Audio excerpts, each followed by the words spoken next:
క్రీస్తునందు సహోదరి సహోదరులారా, ప్రభువైన యేసుక్రీస్తు నామములో హృదయపూర్వక వందనాలండి. ముందుగా ఇంత మంచి సమయాన్ని ఇచ్చిన తండ్రి అయిన దేవునికి ప్రభువైన క్రీస్తు ద్వారా కృతజ్ఞత స్తుతులు చెల్లిస్తున్నానండి. అందరూ బాగున్నారండి. వాక్యం చదువుకొని ప్రార్థన చేసుకున్న తర్వాత పాటలోనికి వెళదాం. మార్క్ గారు రాసిన సువార్త 1వ అధ్యాయం 1వ వచనం నుంచి, దేవుని కుమారుడైన యేసుక్రీస్తు సువార్త ప్రారంభం. ఇదిగో నా దూతను నీకు ముందుగా పంపుతున్నాను, అతడు నీ మార్గం సిద్ధపరచు. ప్రభు మార్గం సిద్ధపరచుడి, ఆయన త్రోవలో సరళం చేయడిన అరణ్యములో కేకవేచున్న ఒకని శబ్దం అని ప్రవక్త అయిన యెషయా చేత రాయబడినట్టు బాత్మేషమిచ్చు యోహాను అరణ్యంలో ఉండి పాప క్షమాపణ నిమిత్తం మారు మనసు విషయమైన బాత్మేషం ప్రకటించుచు వచ్చాను. ప్రార్థన చేసుకున్నాను. పరలోకమందున్న మా తండ్రి, పరిశుద్ధ ప్రేమ గల తండ్రి, గొప్ప తండ్రి, యెహోవా తండ్రి, అయా మీ ప్రియ కుమారుడు యేసుక్రీస్తు ప్రభువు ద్వారా కృతజ్ఞతాస్తుతులు చెల్లిస్తున్నాము నాయన. అయా ఈ కూడిక అంతట్లో మీరు నడిపించండి నాయన. వాక్యం బోధించుండగా వినివారు తండ్రి మంచి రోజుని తిని వాక్యానుసారం నడిచే భాగ్యం దయచేయండి ఆయన. వాక్యం బోధించుండగా ఈ లోక సంబంధమైన జ్ఞానంతో కాకుండా మీ జ్ఞానంతో మాట్లాడే భాగ్యం దయచేస్తారని మా ప్రభువైన యేసుక్రీస్తు నామములో వేడుకుంటున్నాం తండ్రి, ఆమేన్. ప్రభువైన యేసుక్రీస్తు నామములో హృదయపూర్వక వందనాలండి. దేవుని కుమారుడు యేసుక్రీస్తు ప్రభువు ఈ లోకానికి వచ్చిన తర్వాత పరలోక రాజ్యం సమీపిస్తుంది కనుక మారు మనసు పొందమని ప్రకటింప మొదలుపెట్టారు.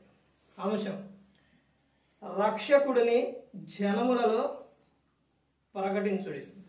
రక్షకుడిని జనములలో ప్రకటించుడి. రక్షకుడు ఎవరు?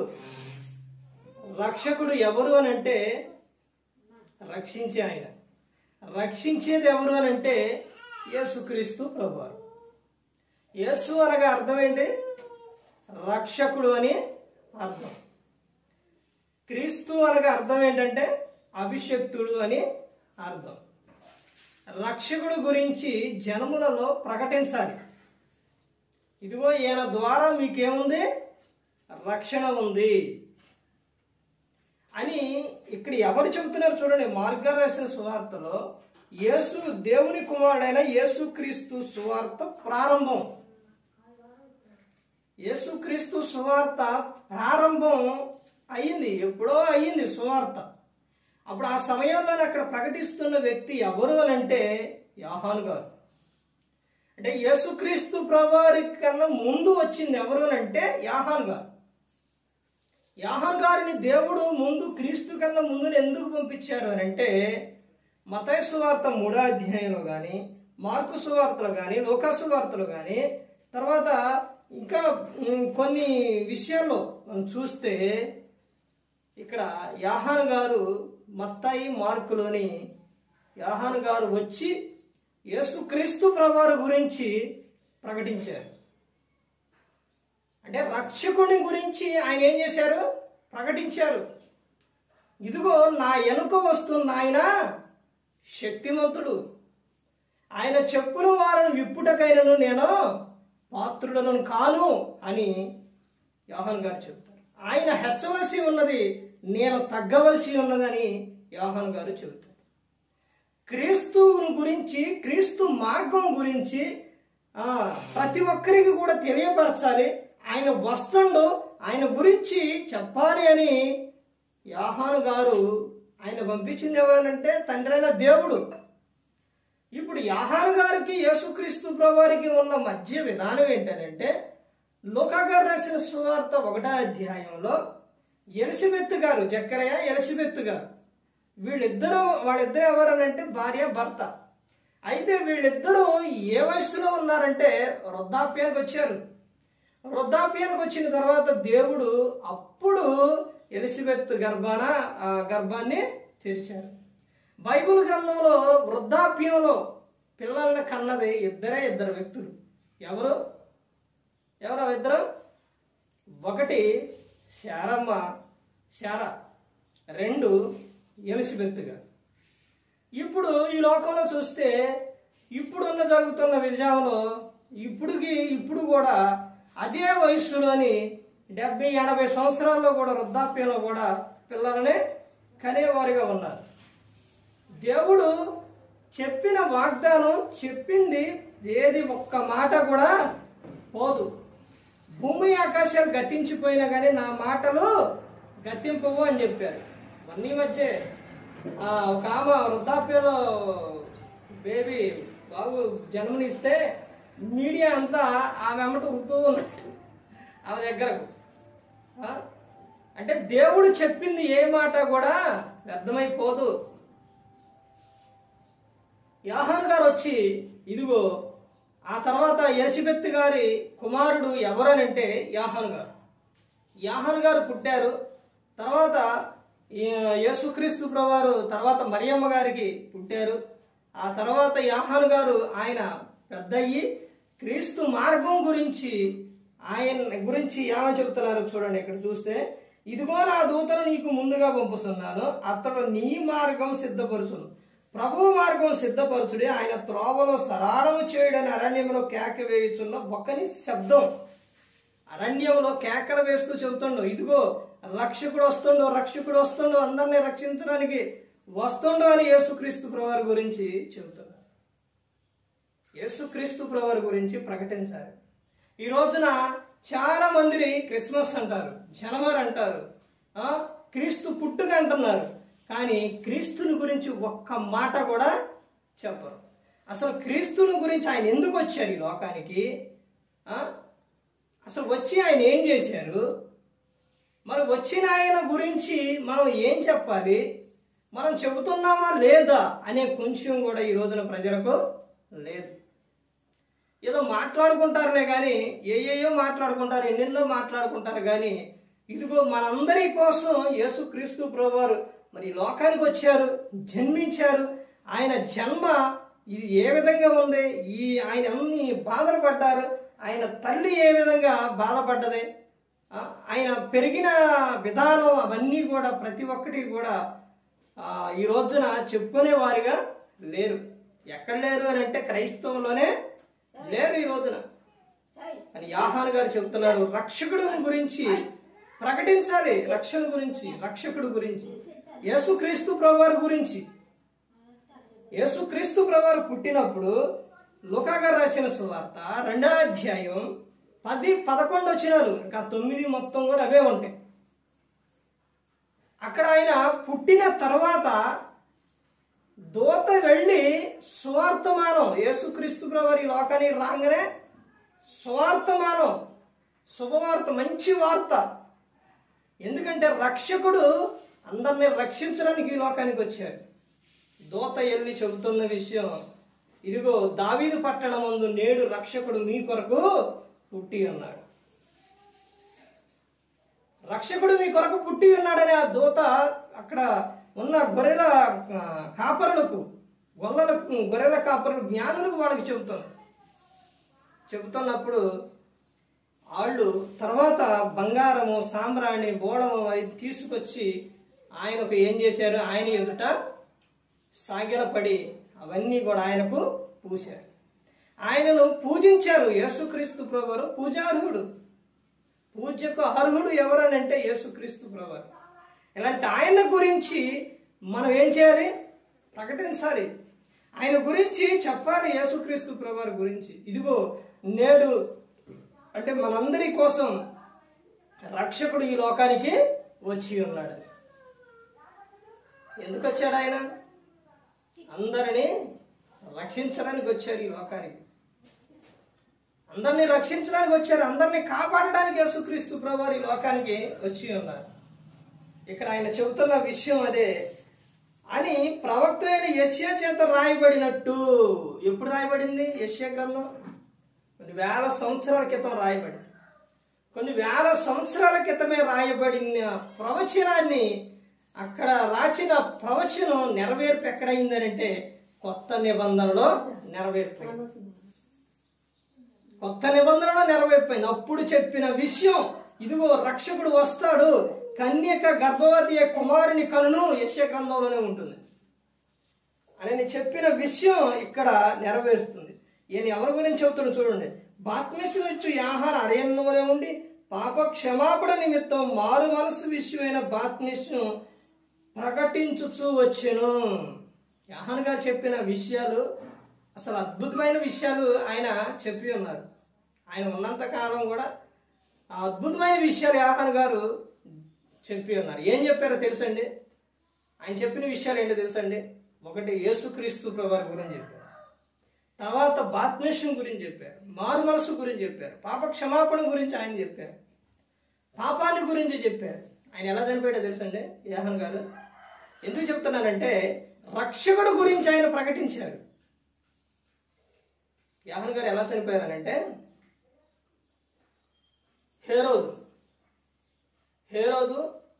హేరోదియా వీళ్ళిద్దరి గురించి తెలుసండి. అయితే హేరోదు తమ్ముడు భార్య ఎవరంటే హేరోదియా. అయితే తమ్ముడి భార్యనే అన్న ఉంచుకుంటాడు, హేరోదు ఉంచుకుంటాడు. అలా ఉంచుకున్నందుకు యోహాను గారు ఏం చేస్తారంటే ఇది తప్పు, నువ్వు అలా చేయటం కరెక్ట్ కాదు, అది తప్పు అని ఖండించి చెప్పినందుకు, ఆ విషయం చెప్పినందుకు ఆ హేరోదు ఏం చేస్తారు? ఆయనను చెరసాల్లో వేపిస్తారు. చెరసాల్లో వేపించిన తర్వాత హేరోదు పుట్టినరోజు వచ్చింది. ఏ రోజు? పుట్టినరోజు. ఆ పుట్టినరోజు నాడు మరి హేరోదు అప్పుడు ఆ సమయంలో రాజు కాబట్టి అందరూ చుట్టూ ఇలా కూర్చుంటారు, ఇలా రౌండ్గా కూర్చుంటారు. రాజు కాబట్టి తర్వాత మంత్రులు, సేనాపతులు వీళ్ళందరూ మొత్తం ఇలా కూర్చుంటారు అలా సంబంధించి.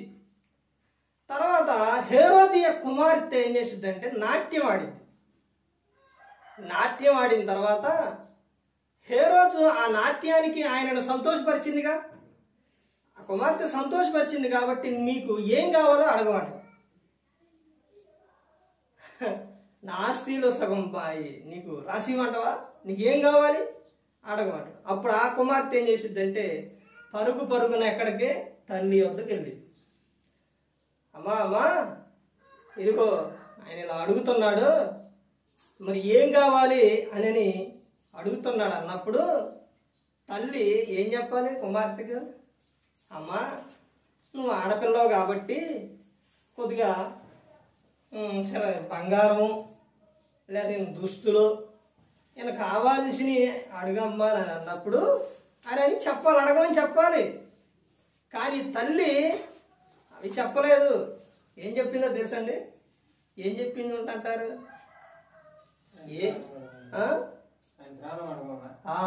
కరెక్ట్గా చెప్పారు.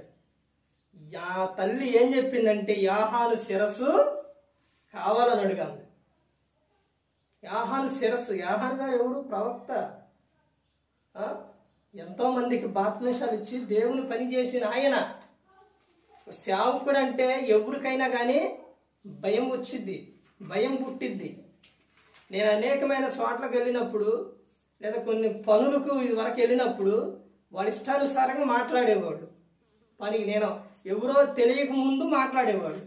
ఎప్పుడైతే ఈయన సేవకుడు అంటంతోనే వాళ్ళ పిలుపు మారిపోయేది, మాట తీరు మారిపోయేది, అన్నీ మారిపోయేది. ఎలాంటి మూర్ఖుడైనా చెబుతున్నానంటే కొంచెం గర్వంగా లేకపోతే కోపంగా ఉన్నోళ్ళైనా, ఎలాంటి వ్యక్తి అయినా సరే, ఎవరైనా సరే, ఉన్నోడైనా లేనోడైనా ఎవరైనా సరే, ఈయన సేవకుడు అంటే దేవుని పని చేసే వ్యక్తి అని వాళ్ళకి ఏమొచ్చిందో తెలుసండి? భయం వచ్చింది, వెంటనే భయం వచ్చింది.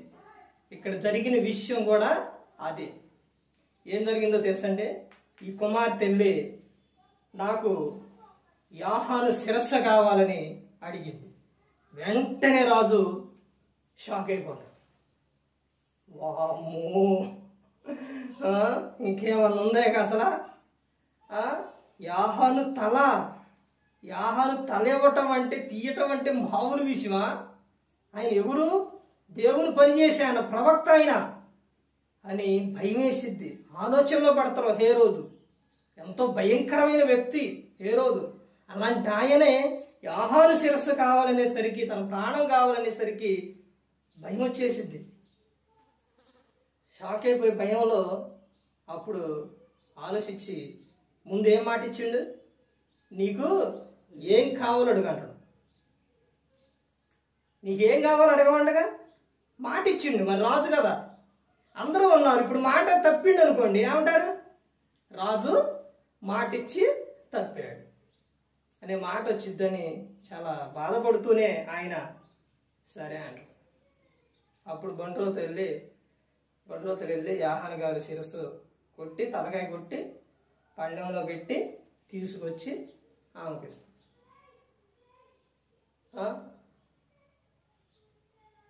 ఆయన మరణం ఆ విధంగా జరిగింది.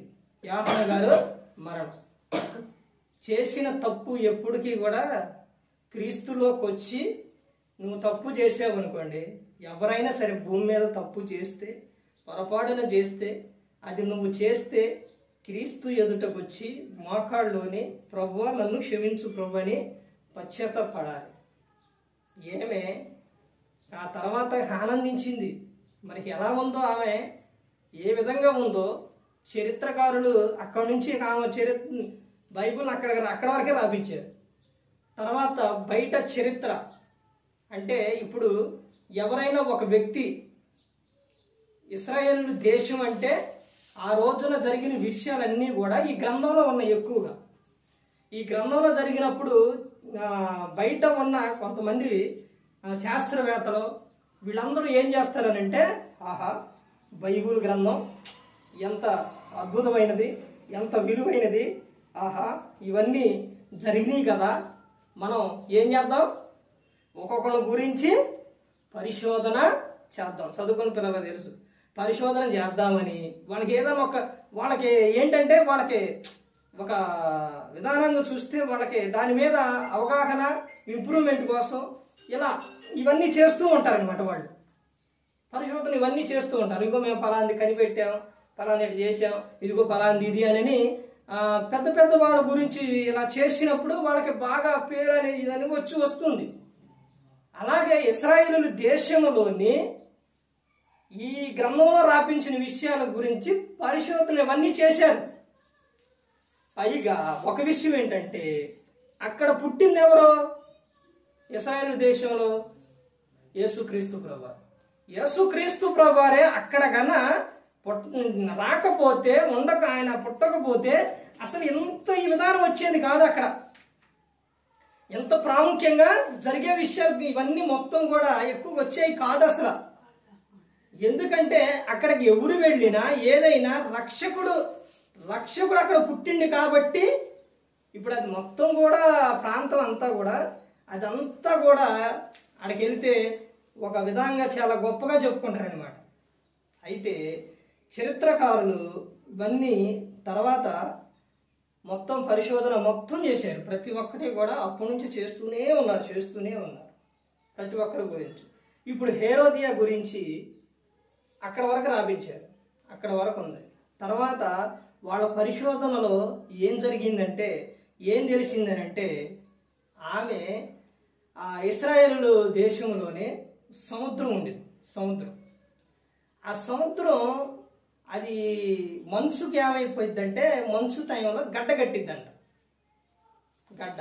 గడ్డ కట్టేటప్పుడు ఏమే మరి దాని మీద నుంచి ఆ పక్క నుంచి దాని మీద నుంచి వెళ్ళేటప్పుడు హేరోదియా ఆమె చెప్పులు కొంచెం ఆ రోజుల్లోనే ఇలా హైట్గా ఉండేయండి. ఆమె ఇలా నడుచుకుంటూ ఇలా వెళ్ళేటప్పుడు అలా దాని మీద ఆ సముద్రం దాని మీద అలా వెళ్ళేటప్పుడు ఈ మంచు అనేది ఏమైపోయిందంటే అది కరిగేసి సడన్గా ఏమైపోయిందంటే ఆమె కిందకు అలా దిగిపోయింది. అలా మంచు ఎప్పుడైతే పగిలిందో, అక్కడ ఎప్పుడైతే ఆమె అలా పగలటంతో అలా లోపలికి వెళ్ళిందో, వెళుతూ ఉందో, మంచు ఇది ఉండిద్ది కంటే పగిలినది గాజులాగా ఉండిద్దిగా మెడకాయ ఇక్కడ తెగిపోయింది హేరోదియాకి. అంటే ఇప్పుడు మెడకాయ మొండు కింద, ఇదేమో కింద వెళ్ళిపోయింది, తలకాయ ఏమో పైన ఉండిపోయింది. చూసారా? ఒక ప్రవక్త అంటే విలువ లేకుండా, గౌరవం లేకుండా ఆమె ఆ రోజున ప్రవర్తించిన ప్రవర్తన చూశారండి, ఏమైపోయింది? ఏమో తలకాయ తెగిపోయింది. మనుషుడా, నువ్వేదైతే విత్తుతావో ఆ పంటనే నువ్వు కోస్తావు. ఆమె జీవితం జరిగిన విషయం అది. యోహాను గారు వచ్చి సువార్తను ప్రకటించారు, క్రీస్తుని గురించి చెప్పారు. ఇంకా అలా ప్రతి ఒక్కడి కూడా ఇక్కడ కొత్త నిబంధనలోనే కాదండి, పాత నిబంధన కూడా పరిశోధనలు చేశారు శాస్త్రవేత్తలు. అయితే కొత్త నిబంధన ఇప్పుడు అదంతా చెప్పుకుండా పోతే చాలా సమయం అయింది. ఒక్కొక్క సందర్భం వచ్చినప్పుడు ఒక్కొక్కటి గురించి వచ్చినప్పుడు చెబుతాను, ప్రభు చిత్తమైంది. ఇక్కడ యేసుక్రీస్తు ప్రభువారు గురించి, రక్షకుడు గురించి జనంలో వెళ్ళిన తర్వాత, ప్రకటించిన తర్వాత, ఆ తర్వాత యేసుక్రీస్తు ప్రభువారు రావటం, తర్వాత ఆయన సువార్తను ప్రకటించడం, తర్వాత ఆయన తర్వాత శిష్యులు మొత్తం కూడా ప్రకటించడం అనేది జరిగింది. ఆ తర్వాత అలా సువార్త ఇప్పుడు ఇలాగా ప్రకటించడం అనేది జరుగుతుంది. ఈ రోజున ఫోన్లు వచ్చినాయి. ఫోన్లోని ఎన్ని విధాలుగా ఫోన్ ఉండటం మంచిదే కానీ ఫోను వాడే విధానం సరిగా ఉండాలి. ఇప్పుడు ఫోన్ గురించి చూస్తే, ఫోను దేవుడు నెట్వర్క్, ఫోన్ ఇవన్నీ మనకి ఇచ్చారు. ఇచ్చినప్పుడు దానిలో నుంచి మనం సువార్తను అనేకులకు పంపించవచ్చు. ఎంతోమంది సువార్త ద్వారా ఇట్లా ఫోన్లో వాక్యాలు విని ఎంతోమంది మారిన వ్యక్తులు ఉన్నారు. ఈ ప్రతి ఒక్కరి దగ్గర ఈ రోజున ఫోను లేదు అనే వాళ్ళు చాలా తక్కువ అంటారా? అసలు లేరంట. అసలు లేరు. ఈ బండి తొక్కే ఉంటారు కదా, మోటార్లు వేసుకుని రిక్షా సిటీలో తొక్కుతుంటారు కదా, వాళ్ళు కూడా ఫోన్ చేసి అమ్మగారు ఎక్కడ రావాలి, ఎక్కడ అన్ని ప్రతి ఒక్కటి కూడా ఈ రోజున ఫోను వచ్చేసింది. అందులోకి వెళ్ళి యూట్యూబ్లోకి వెళ్ళినప్పుడు దేవుని వాక్యాలు ఎన్నో వస్తాయి, అవి వినొచ్చు. తర్వాత స్టేటస్ ఉంది, అందులో ఒక వాక్యం పెడితే ఎవరో ఒకరు వింటారు, ఎవరో ఒకరు చూసి ఇది ఈ విధంగా ఉందనుకుంటారు. ఆ స్టేటస్ చూసే వాళ్ళందరూ ఎక్కువ అన్యులేనండి బయట ఉన్నవారు. చాలా మంది క్రీస్తుని గురించి ఒకటి కాకపోయినా ఒకటి ఒక ఆమె చెప్పింది, ఏమంటే మీకు 100 మంది చూస్తున్నారంటే, ఒక చాలా దూరం ప్రాంతంలో ఫోన్ చేసి 100 మంది మీ స్టేటస్ చూస్తున్నారు అని అంటే వారిలో ఒక 2-3 అన్నా గ్రహిస్తారండి అంది 100 మందిలో. మనం అందులో ఒక యేసుక్రీస్తు ప్రభువారి గురించి ఒక వాక్యం పెట్టినప్పుడు ఎవరో ఒకరు చదువుతారు, ఎవరో ఒకరు వింటారు. తర్వాత ఫేస్బుక్ అంటే ఇక వేలల్లో ఉంటారు. ఇంకా చాలా యాప్లు ఉన్నాయి, చాలా ఉన్నాయి. ఇలా ఏదో ఒకటి ద్వారా మనం పెట్టినప్పుడు ఎంతో మంది ఎవరో ఒకళ్ళు చూసి, ఎవరో ఒకళ్ళు ఒక్కళ్ళైన క్రీస్తుని గురించి తెలుసుకున్నారు అని అంటే మనకు అదే కోట్లాస్తి. ఎందుకంటే ఒక ఆత్మని రక్షించాలి. ఒక ఆత్మను అగ్నిలో కారిపోతున్నప్పుడు, అగ్నిలో ఉన్నప్పుడు చేయి పట్టుకొని వారిని పైకి లాగాలి, ఆ విధంగా వారిని కాపాడాలి. ఆత్మ విలువ ఎంతో తెలుసండి. అసలు మనిషి విలువ ఎంతో తెలుసా? మనిషికి కన్ను వేయాలంటే ఎంత అయింది? ఒక కిడ్నీ పాడైందంటే 2 కిడ్నీలో కిడ్నీ వేయాలంటే ఎంత అయింది? ఒక లివర్ వేయాలంటే ఎంత అయింది? బ్లడ్ ఎక్కించాలంటే ఎంత అయింది? ప్రతి ఒక్క అవయవం, ఏదన్నా దేవుడిచ్చిన అవయవం పాడయ్యింది అని అంటే దాన్ని వెయ్యాలంటే ఒక 10 రూపాయలు 20 రూపాయలు అయిపోయింది, 100 అయిపోయింది, అయిపోదు, 1000 లక్షలు. అర్థమైందండి? ఎంతో ఖరీదు. మనిషి విలువ సుమారు ఏంటంటే, ఒక మనిషి ఒక దేవుడి చేసిన మనిషి విలువ ఎంత అంటే మనం సుమారుగా చూస్తే 1,00,00,000 రూపాయలు. 1,00,00,000 రూపాయల అవయవాలు ఉన్నాయి. పిల్లవాడు కానీ పాప కానీ ఎవరైనా పుట్టారనుకోండి, ఎవరైనా పుట్టారనుకోండి, ఇప్పుడు 1,00,00,000 రూపాయలు ఇస్తా, బాబుని ఇస్తావా పాపని ఇస్తావంటే ఇస్తారా? ఇయ్యరు. 1,00,00,000 రూపాయలు ఇచ్చినా ఇయ్యరు. దేవుడిచ్చిన బహుమానం. అర్థమైందండి? ఇవన్నీ కూడా ప్రతి ఒక్కటి ఇంత విలువైన మనిషి దేవుడు చేసిండు. మరి మనందరినీ ఈ మనిషి నశించి నరకానికి వెళ్ళిపోకూడదని రక్షకుడిని యేసుక్రీస్తు ప్రభువుని ఈ లోకానికి పంపించి ఉన్నారు. మరి ఆయన గురించి ప్రకటించాలిగా. ఆయన గురించి పుట్టుగాని క్రిస్మస్ వచ్చినప్పుడు ఏం చేస్తారు? కొత్త వస్త్రాలు తెస్తారు, తెచ్చుకుంటారు, వంటలు పిండి వంటలు వండుకుంటారు, ఇంకే తెచ్చుకుంటారు, చాలా ఆనందంగా సంతోషంగా ఉంటారు. కానీ అసలు ఆయన మాత్రం మర్చిపోయారు. రక్షించే ఆయన మాత్రం, కాపాడే ఆయన మాత్రం మర్చిపోయి పండగ పేరుతో ఏం చేస్తున్నారు? దండగ పనులు. క్రీస్తుని గురించి క్రీస్తు కనబడుతున్నాడా? ఆ సమయాల్లో క్రీస్తు కనబడుతున్నాడంటే క్రీస్తు కనబడడు. ఆయన గురించి చెప్పడం కానీ చెప్పుకోవడం కానీ ఏమీ కూడా కనపడదు. ఒక విషయం ఏంటంటే, ఇక ముగిస్తాను. ఒక విషయం ఏంటనంటే, క్రీస్తు పుట్టుక డిసెంబర్ నెలలోనే జరిగింది. కాకపోతే విషయం ఏంటనంటే, డేట్ అనేది ఒకటి మెన్షన్ చేయలేదు, కానీ పుట్టుక మాత్రం ఎప్పుడు జరిగింది? డిసెంబర్ నెలలోనే జరిగింది. ఎలా జరిగిందనంటే, డిసెంబర్ నెలలోనే లూకాసు సువార్త 1వ అధ్యాయంలో మనం చదివితే అక్కడ ఎలిజబెత్ గారు, మరియమ్మ గారు వీళ్ళిద్దరూ కనపడతారు. వీళ్ళిద్దరిలోని ఎలిజబెత్ గారు మరియమ్మ గారి కన్నా ముందే గర్భం ధరించింది. తర్వాత దూత వచ్చి చెప్పిద్ది, నీ ఫ్రెండ్, నీ స్నేహితురాలు కడుపుతో ఉంది, ఇప్పుడు ఆమెకి 6వ మాసం అని చెబుతారు. ఇప్పుడు 6వ మాసం వచ్చేసి ఇవన్నీ కూడా కొత్త సంవత్సరం, ఇవన్నీ కూడా క్యాథలిక్ క్యాలెండర్ ఉండేది. అందులో నుంచి చూస్తే ఎక్కడి నుంచి వచ్చేస్తుంది అని అంటే, మార్చి నెల కాడి నుంచి వస్తుంది. పోయినసారి దీని గురించి మీకు ఇక్కడ వేరే ప్రాంతంలో చెప్పాను, నైట్ చెప్పాను, అక్కడికి వస్తుంది. అక్కడి నుంచి ఆ నెల చూసుకుంటే ఇవన్నీ ఎక్కడికి వస్తాయి అంటే, మన లెక్క ప్రకారంగా ఆగస్టు నెలకు వచ్చింది. ఆగస్టు నెల నుంచి 3 నెలలు చూస్తే డిసెంబర్ నెల వచ్చింది. అంటే డిసెంబర్ నెలలోనే మరియమ్మ గారు కన్నారు, క్రీస్తుకి జన్మను ఇచ్చారు డిసెంబర్ నెలలో. అయితే అది 1వ తారీఖా 31వ తారీఖా లేకపోతే మధ్యలో ఎప్పుడన్నా అన్నది మాత్రం అయితే లేదు. కానీ ఆయన పుట్టింది మాత్రం ఎప్పుడు? డిసెంబర్ నెలలో. అందుకని వీళ్ళు ఏం చేశారంటే, చరిత్రకారులు ఏం చేశారంటే, ఈ డిసెంబర్ 25 ఎలా పెట్టారు అని చూస్తే వాళ్ళు దీనికి ఆ 25వ తారీఖుకి కొన్ని అర్థం ఉంది. 25వ తారీఖు ఇప్పుడు అక్కడ నుంచి యేసుక్రీస్తు ప్రభువారికి సున్నతి చేసింది బైబిల్ గ్రంథంలోని 8వ రోజు సున్నతి చేశారు, పేరు పెట్టారు. ఆ నుంచే చూస్తే డిసెంబర్ 25 వస్తుంది. అది ఒకటే.